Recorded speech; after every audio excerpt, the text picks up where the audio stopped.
বাস্তু শৌচালয়ের সঠিক স্থান নির্বাচন করা।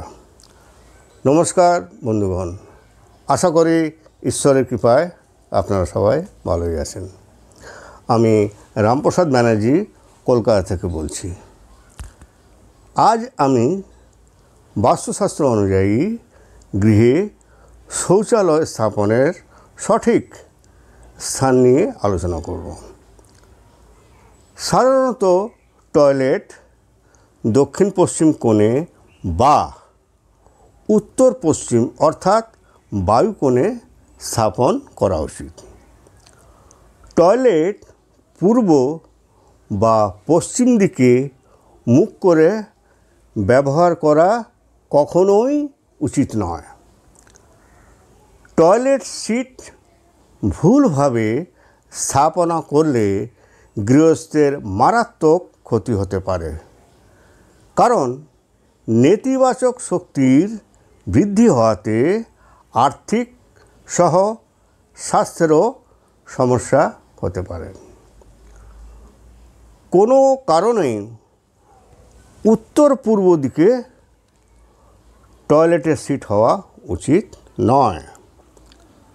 ফলে গৃহস্থের স্নায়বিক সমস্যা, দারিদ্রতা ও মারাত্মক আর্থিক অনটনের সম্মুখীন হতে হয়। টয়লেট সিট সবসময় এমন দিকে রাখতে হবে যাতে এটি ব্যবহার করা ব্যক্তি বাড়ির উত্তর বা দক্ষিণ দিকে মুখ করে থাকে। ফলে পরিবারের সদস্যদের স্বাস্থ্যের ভারসাম্য বজায় থাকে। বাড়ির মাঝখানে টয়লেট বা বাথরুম কখনোই হওয়া উচিত নয়। বাস্তু অনুযায়ী পূজাঘরের কোনো পাশেও টয়লেট বা বাথরুম স্থাপন করা উচিত নয়। রান্নাঘরের সামনেও শৌচালয় তৈরি করা উচিত নয়।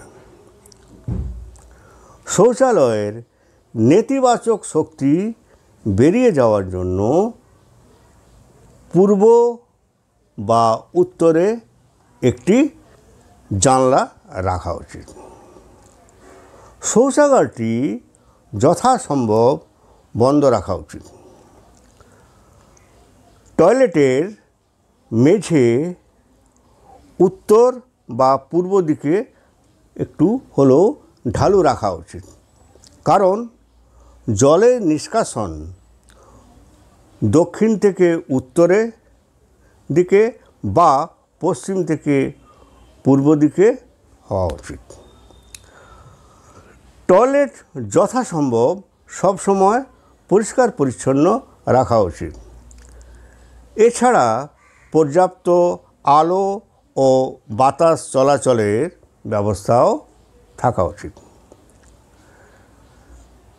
বাস্তুশাস্ত্র মতে কোমোড সবসময় এমন দিকে রাখা উচিত যাতে তা ব্যবহারের সময় ব্যক্তির মুখ বাড়ির উত্তর বা দক্ষিণ দিকে থাকে।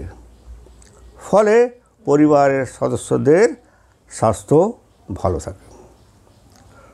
শৌচালয় বা বাথরুমে কাঠের দরজা হওয়া উচিত, কারণ শৌচালয় থেকে নির্গত নেতিবাচক শক্তির প্রভাব কম করার পক্ষে সম্ভব হয়ে থাকে।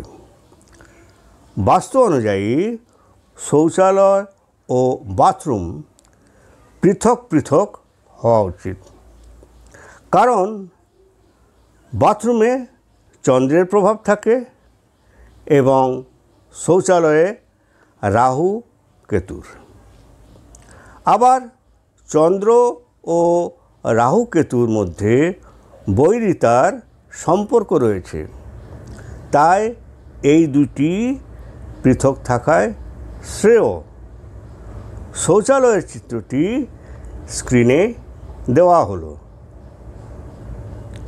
ভিডিওটি যদি ভালো লেগে থাকে তাহলে ভিডিওটি লাইক ও শেয়ার করবেন এবং চ্যানেলটিকে সাবস্ক্রাইব করার জন্য অনুরোধ রইল। ধন্যবাদ।